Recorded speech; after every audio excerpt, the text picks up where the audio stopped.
So, good morning. Visitors.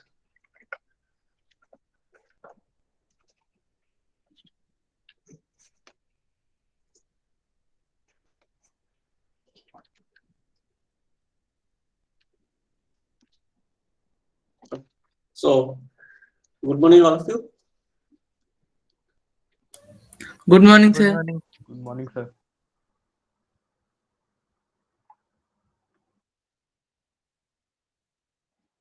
Okay. So, in our previous class, we have seen that how can we write a function, and the writing a function is basically we have two part that we have to mention. One is called the prototyping, and function definition. Okay, so prototype says that what are the arguments, their types, and the return and their type. And function definition describes the inside of the computation.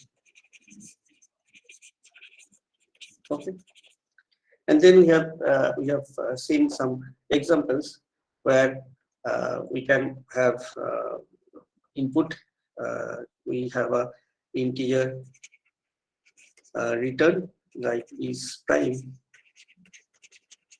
and we have taken integer as an input. Okay, so this is very common.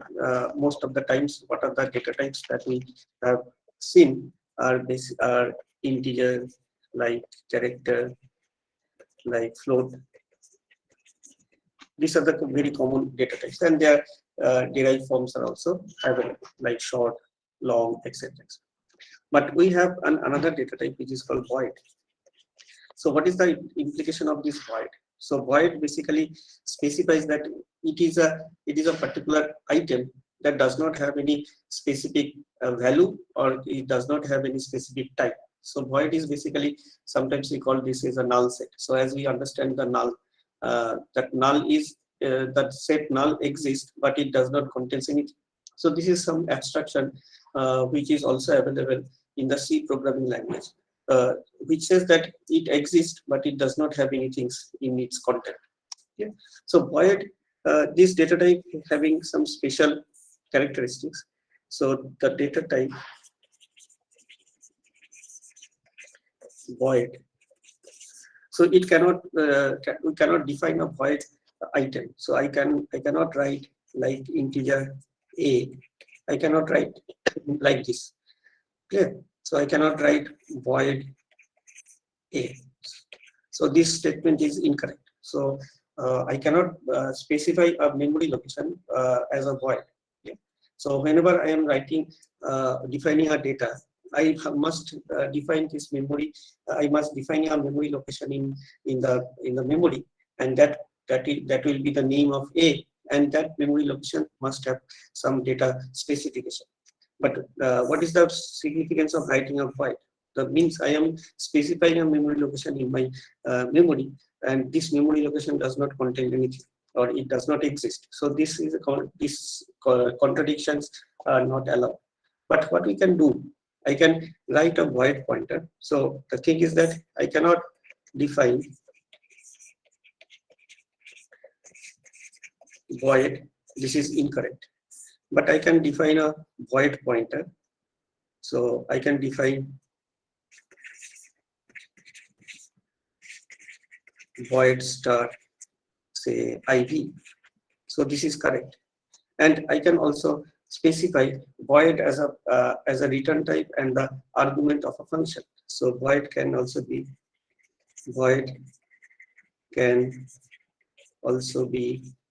used in function definition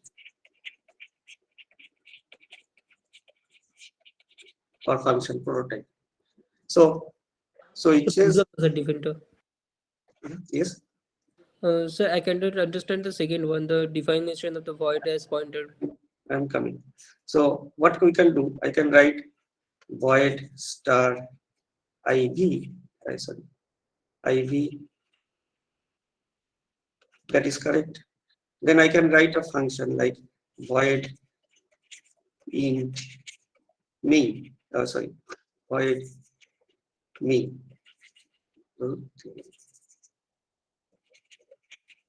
me. So what is the meaning of these things? It means that there is a function name me, and when it terminates, when the function terminates, it does not, it returns a void type.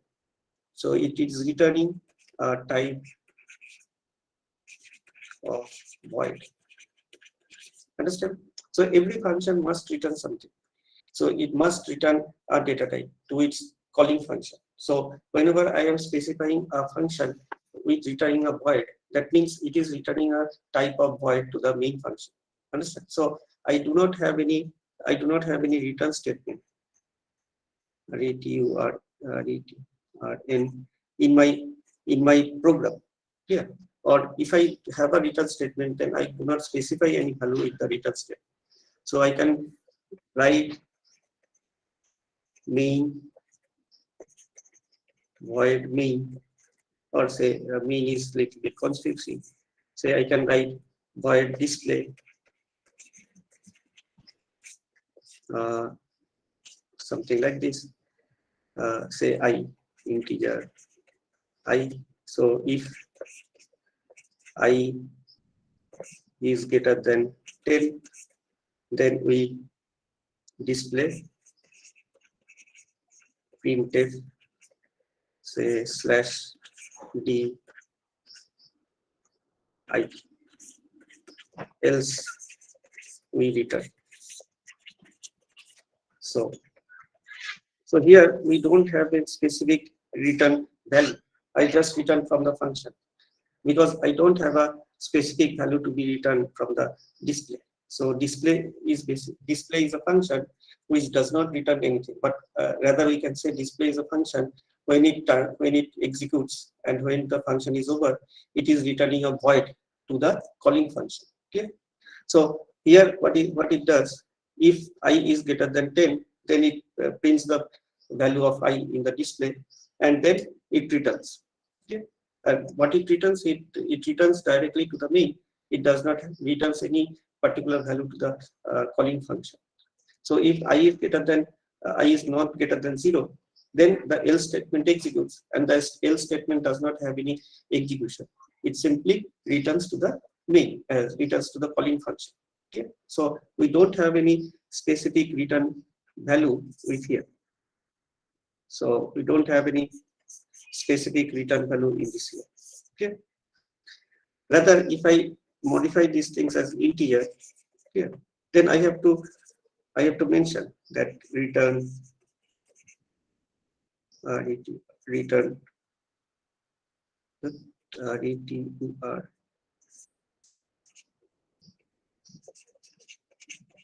return say 1 and return 0. That means if I is greater than 10, then we will print the statement in the display, and it will return 1 to the calling function. Otherwise, it does not print anything on the display, but it returns a 0 to the calling function. Understand? Clear? Do you get this point? Yes, sir. Okay. So this void is applicable in this case because we are specifying a prototype of a function. The prototype of the function has two parameters. One is the arguments and another is the return type. So if we don't have any things to be returned, then we specify that the return type is a void. Okay. Similarly, if we don't have any things to be passed to a function, then we can also define the function in this way. So this definition is by default, this definition says that the argument is void. Yeah. So if we don't specify anything with the argument, then by default we read the prototype of a function that its argument is void, its return type is void. It means in this case, its return type is void. Otherwise, we have to specify some argument with a specific type. Okay, understand? So this void is basic is sometimes peculiar type of data definition, which says that it does not exist in the memory, but it is applicable when we have to define a prototype of a function. Yeah, it may take a void argument, then we basically write in this way. We don't have any argument in my brackets, and if the function itself does not return anything, then we have to specify a void return from the function. Understand? So these are something you can understand that if I write a function, say function something means. So what is the meaning of this function? See, what is the argument and what is the return? Any doubt? Any guess? So argument is the thing that I put in the braces. So in this case, what is the means? What type of argument we are making in a function? Sir, both are void. Achha, so argument is void. So this argument is void. Yes. What is the return type? 0. Void. So void, sir. Void. No, by default it is integer. Integer, sir, sorry, integer. Yes. Yes. So keep in mind that if you don't specify any return type of a function, by default it is always an integer. Clear? Understand? So by default, the return type of a function is integer. Clear? Similarly, by default, the argument of a function is, what is that?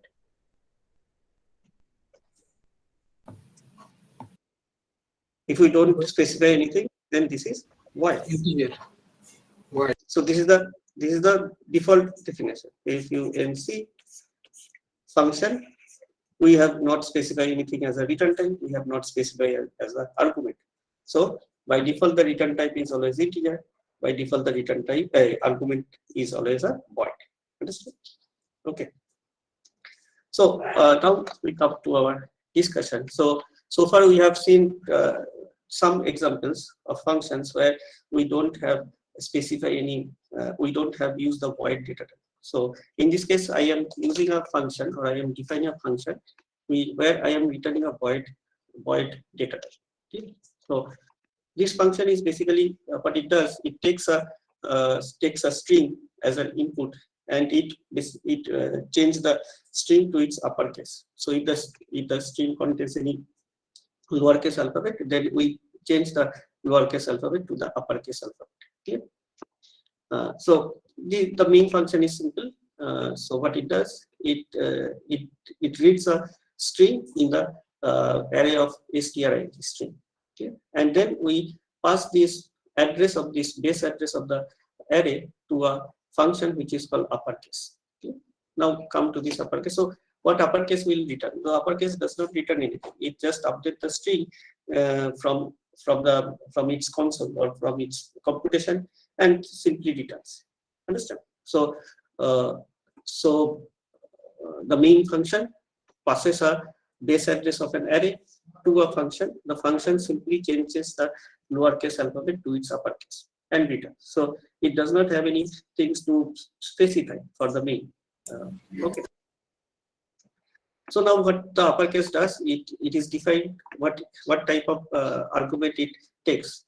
It takes an argument as an address, and the address is basically a character type address. Okay? So it will take the base address of a character array. So we have specified that the argument of this function is a character pointer, so which can point to some character. Clear?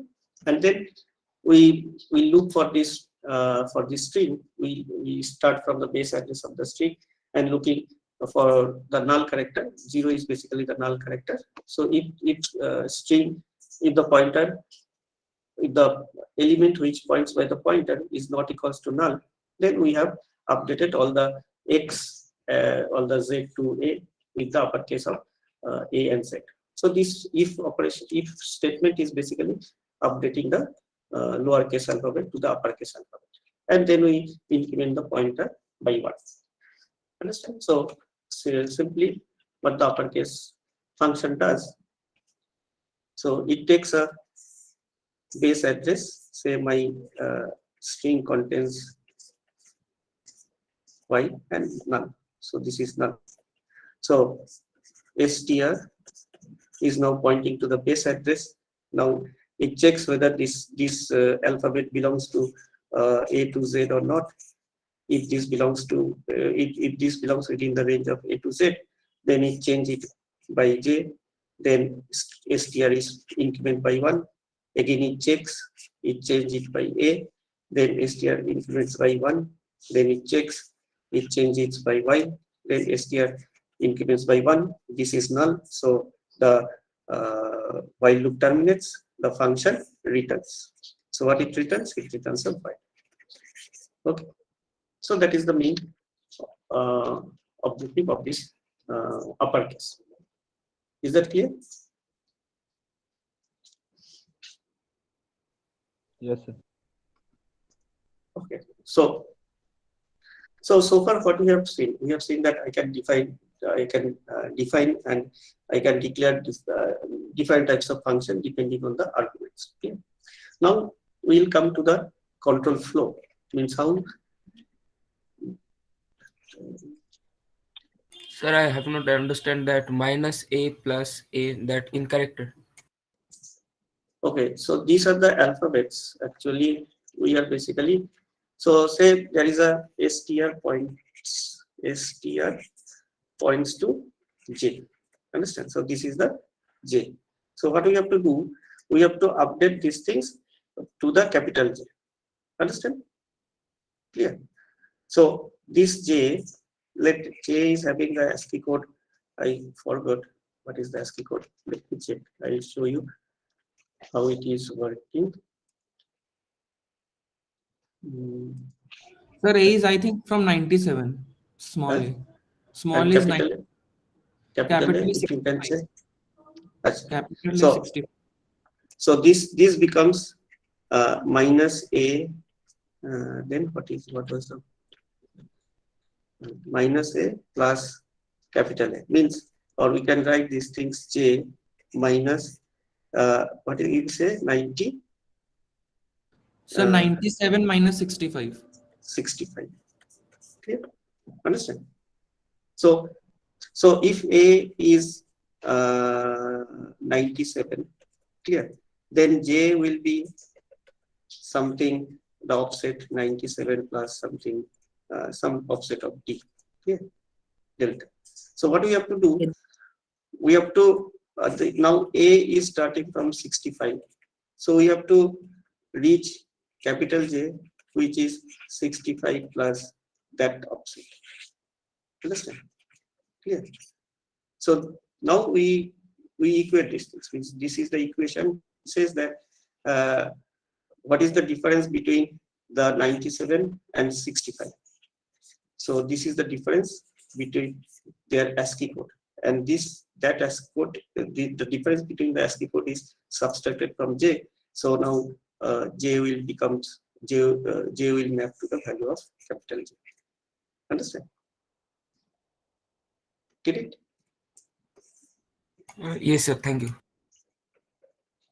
Okay. So it is just a translation. So there is a J, there is a capital J, like this one. So there is a A, there is a capital A. So I have to translate this A to capital A. Okay. So the translation is simply A if the alphabet is A, then A minus what is that? A plus capital A. The ASCII code of A minus this will cancel out, so it will be the capital A. And then there is an offset which is available with the G. Okay. Understand? Sir, one doubt Yes. I have. Sir, the character pointer or the string pointer that we use in C, it basically represents the character only, na? It is not something like integer pointer. It represents No, something no. else. Character No, pointer. star str will point to a character. Understand? It will not point to the integer. Okay. No, no, Rather, sir. they are the integer. Integer and integer pointer are different, but character and character pointer, I think they are not different because So I think here we use single quotation. That's why you can use. This is the single quotation. This single quotation is basically the ASCII code of this alphabet. If we use double quotation, then it is correct. Double quotation is the string. This is the string.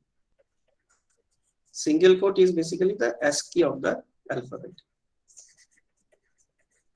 ASCII of A. Understand? When we apply the single quote, we are specifying that the ASCII value of the A. I don't know, means I need not to remember the ASCII value of the A. I can get the ASCII value of the A by the programming. I just use single quote alphabet, then it will return the ASCII value of the alphabet. Understand? Get it? Yes, sir. yes, sir. No, So sir, but simple. it actually represents that only. Na? String pointer represents the character index only in a string. No. A string str points the index. Str, it points the address. Understand? It is pointing the address. But when it star str, then it points the element which is available in this address. Okay. Yes, sir. Yes, sir. Yes, sir. So str is the element, not the pointer. Star str is the element, and str is basically the pointer. So if we write str, then it will take the address, say 57676, whatever the address it is. But whenever I put a star, then it will pointing to the element which is stored in this address. Understand? So this is the element. Whereas this one is the address. So this one is the address. Yes. So here we use a small a and capital A because the difference between uppercase and lowercase is 32. That we need not to remember these things because I am not ready to remember what is the ASCII value of A, what is the ASCII value of capital A. I just get it from the programming environment. So I am using the code single. We just saw the difference between lowercase and uppercase is 32. So this will give you the 32. Means this operation means this operation will result you 32. Understand? Get it? Yes, sir.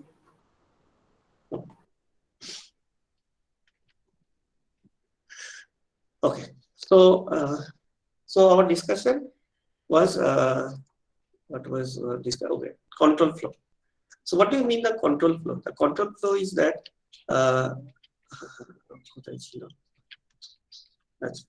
so that means, say I have a function, say I am the main, I am starting with a main. Here, then main invokes a function. Say I am in function 1. Okay.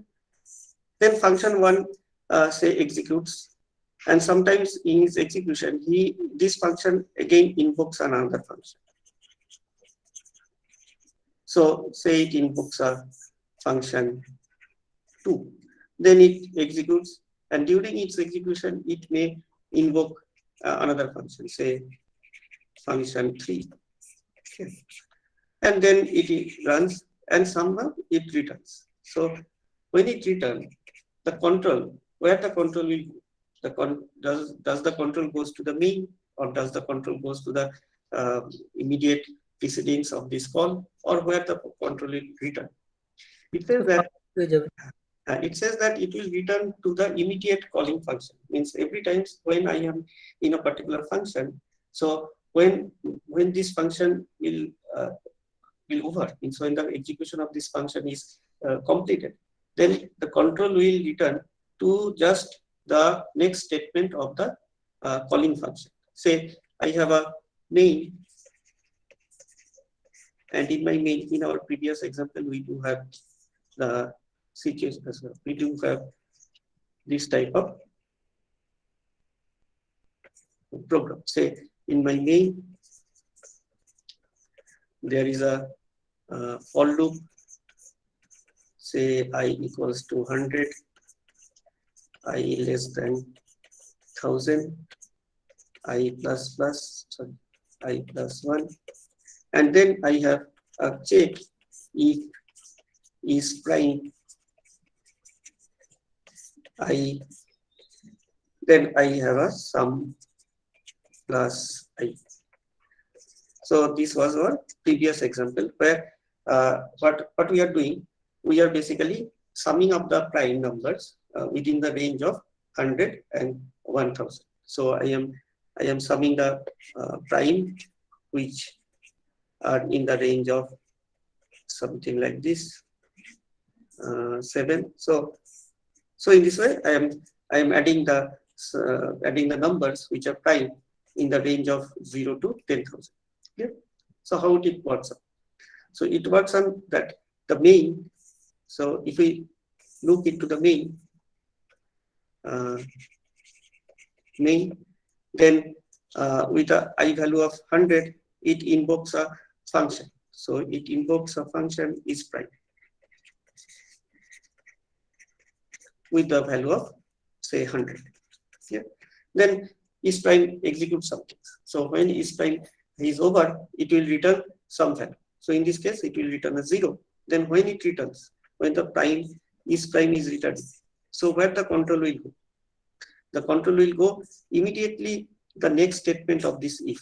The immediate next statement of this is basically a condition check.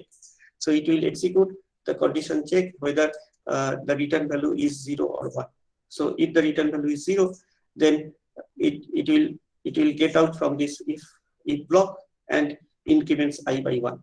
If the control value is 1, it will enter into the in block, if block, and the sum will be executed. Understand? Yeah. So every time when the function is returned, so the thing is that main has some operations. So main is operating something like this. At this point, it invokes a function. So it invokes a is prime. Clear? So is prime is working. So when it returns, it will returns to immediately at this point. So it will return to the main function, it's fine. It is returning to the calling function, it is fine. But where the control will go? The control will be the immediately next statement where the invocation has been occurred. Understand? Okay. Yes, sir. Oh.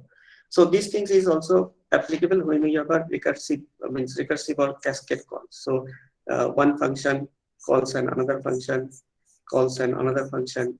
So this is the call of function 1 to function 2, function 3. Then when it returns, it will return immediately to the next statement. Then it executes. Then it will return immediately to the next statement. Okay. And in this way, the function execution is happening. Okay. So what we have studied is that the function, how can I define a function? How can I declare a function? So what are the arguments? What are the return types of our arguments? And you have to write a code that how the function will work. And we also understand that how the control of this execution occurs when the transition from one function to another function happens. Okay. So in our next discussion, so this is all about the function first step part. In the next. Okay. In our next discussion, we'll try to understand what we mean by the scope and lifetime of a variable. The scope and lifetime of a variable, we will define these things from the two aspects. One is called the scope and lifetime. So first, try to understand what do we mean by the scope and the lifetime. The scope says there is a variable A which has been declared. So the scope means that how far this variable is accessible from the computation or from the programming part. Say I have written a variable in the main, say integer x. Then I have written some statement. Then I start a if block, and I declare integer y, and I have working with this if block. Then I return from the if block. I am working with the main. Okay. So in this case, there are two variables are available in the programming environment. One is x, and another is y. Okay. The thing is that this x is in a block, which is the outer block. There is a y which is available in the inner block. Okay. So now the scope is something like this. If your program is in this one, if your program is executing here, are you able to see the variable x and y? Or if your program is in this part, are you able to see the variable x and y? That is called the scope. Means if I am in a particular statement in my programming language, means what are the variables I am able to see? That is called the scope. So scope basically tells that scope describes how far does the variable is accessible. Means I am in a particular execution. I am executing the program. So I am executing a particular statement in the programming definition. Okay. So I am executing a particular statement in this location. Means now executing this statement, am I able to see the variable y? Am I able to see the variable x? So that defines that the scope of this variable at a particular location. If I am executing this statement, am I able to see the variable x and am I able to see the variable y? That is basically the scope of this variable at a particular location. Understand? Clear? Do you get this point? Yes, sir.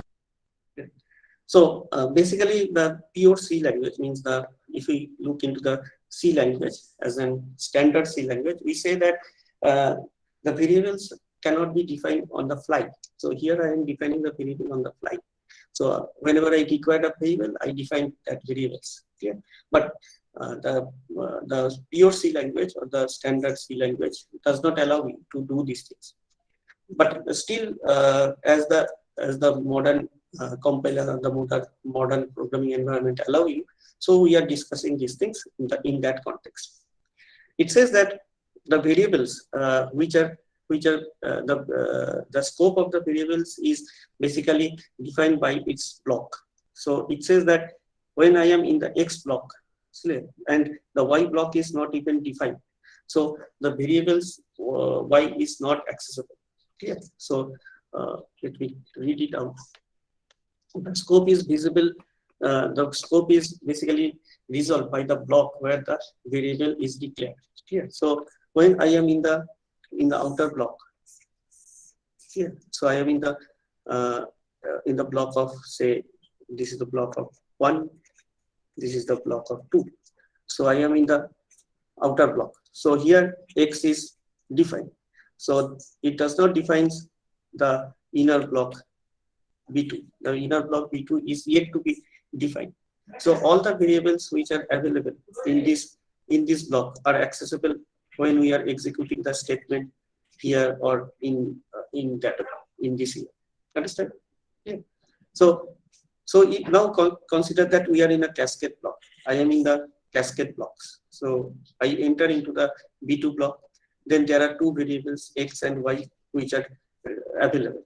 So I am able to see both the variables x, both the variables x and the y. So it is basically a stack, means I put a larger book or put a larger copy, say A4 size copy, then I put a notebook, then I put a small pencil box, etc. So the thing is that when I am in the top of this, I am sitting on the top of this pencil box, I am able to view all the elements or all the blocks. Yeah. When I am standing on this notebook and looking downwards, I am able to see only the notebooks and the A4 size copy. I am not able to see the pencil box on my top. Yeah. So in this way, the block structures defines the scope of the variables. Yeah. So when I am able to see the variables, that is basically defined by the scope. Okay. Understand? Yes, sir. Yes, sir. Okay. And sir আমি যদি বাইরে থাকি তাহলে ভেতরেরটা দেখতে পাবো, কিন্তু ভেতরে থাকলে বাইরেরটা দেখতে পাবো না। ভেতরে বাইরেটা খুব কনফিউজিং, মিন্স whether এটা কি ভেতর না এটা ভেতর। B2 is ওয়াইটা ভেতরকে ধরতে পারি। So why when we are inside B2, we are able to see both the variables. Clear? তার মানে তো ভেতরে থাকলে আমি সব দেখতে পাবো। ঠিক আছে, যত ভেতরে যাবো আমি তত সব দেখতে পাবো, যত বাইরে আসবো তত আমি কম দেখতে পাবো। Okay okay sir. Okay, so this is sometimes called the scope. And what is the lifetime? Lifetime is basically, how can I define lifetime? Is basically how long the variable exists in the memory. Yeah, say the same concept. Say I am in a block. Say this is the main. Okay, and we are in the main block. So now there is a if block starts. So this is a block. This is block 0. We say block 1. Then there is another if block starts, or maybe other block B2. Okay. So I have a variable x. There is a I variable I. Clear? And there is another variable with the same name I. Okay. So what is the scenario? The scenario is that we understand the scope is very much similar. Means if I am in the B0, I am only able to see the X. If I am in the B1, I am able to see this I and the X. I don't see the B2 block because B2 block is yet to be defined. But the question is that when I am in the B2 block, then what are the things I am able to see? Clear? Shall I able to see the element in the B1 block as well as the B0 block? Or I am not able to see the B1 block, only the element in the B0 block. That is basically the lifetime.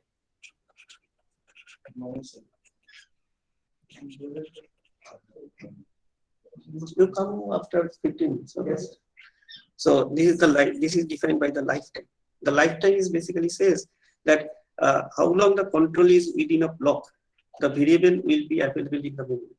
So when the control returns, when the control get out of this block, all the variables which are defined in a particular block area, the element will also be deleted, or they will not be available in the memory.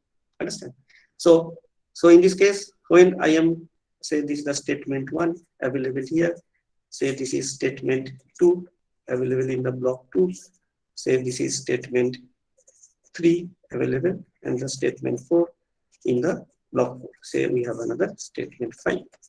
So when I am executing the statement 1, the variable x is this is the scope, this COT scope, and this is the lifetime. Clear? So the variable x, it has having the scope and it has the lifetime, because in the memory I have the definition of this x. When I am executing the S2, the scope of x and the I for B0, B1 is available. The lifetime x and I for B1 is also available. Understand? When I am executing a statement 3, now say what are the things will be available for me? X Only X, sir. Only X. only X. This control comes out from this block, so this variable will be deleted or they will not be available. So I b1 is not available. Yes, sir. So when we enter into the S4, then X I B2. X or IB2. then I b2, b1 is not visible. Understand? Then X I b2, X I b1 is deleted or they are not available in the memory. So I have a new definition of a variable I. Understand? And I can work with the same name I. There is no confusion. I can do all the execution with the same variable name I. But compiler will interpret that it is a new variable. We have a new allocation for the I. Understand? And it will work in that way. Then again, when I come from S5, then we have X and X. Understand? Yeah. Get it? So Sir, is there any difference between scope and lifetime? Like it is same only, I think. no, it is not same. The scope is basically the visibility. We'll take care of these things when we are discussing with the function. It will be more clear what is the difference between the two. Okay, but just at this point it seems to be same. But the thing is that lifetime, when we are calling a lifetime, you just interpret that the things in a way that there is something in the memory. So in memory I have the storage which can be used. That is basically what we mean lifetime. Means the variable is alive in the memory. Understand? The scope is we think the scope is as the visibility. Can I see the element or not? Yeah. But lifetime is basically saying that the element is available in the memory. Understand? So when the block when it get out from a particular block, the element is not accessible at the same time. The element does not exist in the memory. Understand? So the thing is that say if I assign a value of I, let me take it in here. Say if in the first block, say this is the block 1, so I have assigned a value of I equals to 0 and I have performed some work with this variable. Clear? And in the if b equals in the block 2, so I assign the I with say 100 and I am doing the work with this I. So now the question is that as we have already defined a I with the value of 0 and say I have worked with these things, I is updated with say value of 20. Clear? And now now here I have only declared I, say integer I. Clear? And I am working with this I. So the question is that does this value conflict with the variable I which is declared in the v2? Clear? That is the main question. Because these are the two blocks. So if at the end of this block I takes the value of 20, means does this 20 reflects in the definition of I? And it is not, because everything which is declared in this block are basically destroyed. So when we enter in the new block, we'll have a fresh allocation of the I. This is the fresh allocation of the I. Understand? Get it? So that is the lifetime signifies. Scope is okay, I can able to see, but lifetime is saying that it has the value. I have stored something in my memory, and when the lifetime is over, everything is lost. I don't have the of that value in my control. Everything is deleted. Okay, do you get this point? Yes, sir. Yes, Yes, sir. sir. Okay. So we can stop for today. In our next class, we'll discuss the same concept with functions. So when we are so what we are discussing here is basically in the same function. In the same function, we have different blocks. Then what will be the lifetime? What will be the scope? So now we'll in our next class we'll discuss that what will be the scenario when we are moving from one function to another function. Understand? Okay. Sir Yes. Sir আমরা যখন লিখেছিলাম int main hello world printf hello world, sir আমি যদি ওখানে লিখি void main hello world আর কিছু বুঝলাম না, তাহলে ওটাও প্রিন্ট হবে? হ্যাঁ, print হবে, but when I'm writing a main, say the thing is that say I am writing main, say int, then we used to write a return say 1 or return 0. So in our programming, so means whatever the program we have shown you, we'll find that as we have defined int main, at the end of my program we always have a return statement. Understand? But if we don't have a int, then you just write a hello world and return. Without any return, it will work. Okay. Okay sir. Understand? Sir মেনের যে base আছে sir, ওর মধ্যেও কি আমি argument কিছু লিখতে পারি?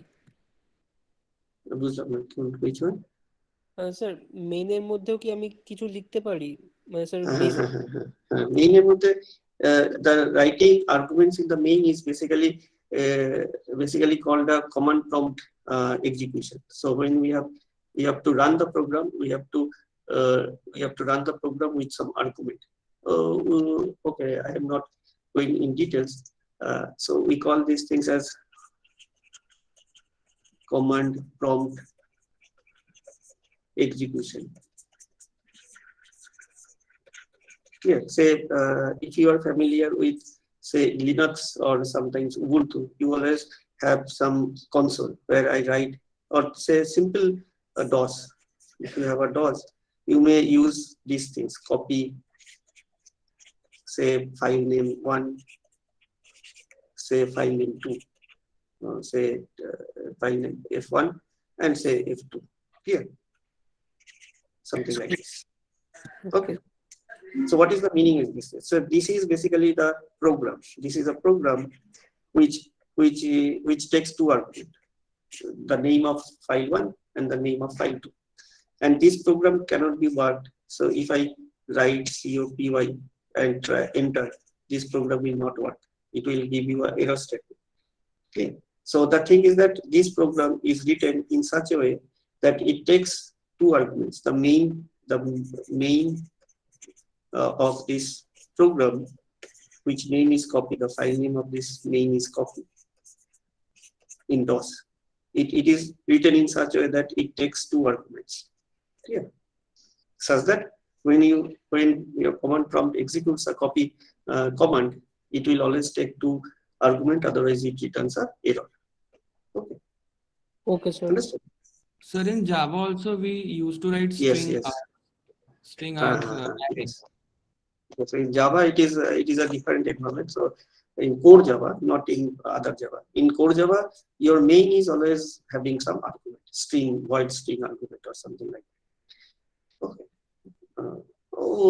Leave it. Means you will learning these things as you move from one semester to other semester. It is not a problem. Okay. So I have to upload some slides on that thing. Okay, so in our next class we will discuss the life in the function. And so far we have discussed the things with a single function, but in our next class we will discuss these things in case of function call, how these things will be executed. Okay. This is আগের দিন লেকচারও sir upload করা হয়নি। Yes, I have to upload the I think 2 or 3 lectures. I will do this. Okay. Any doubt? So today we have to submit travel cost assignment.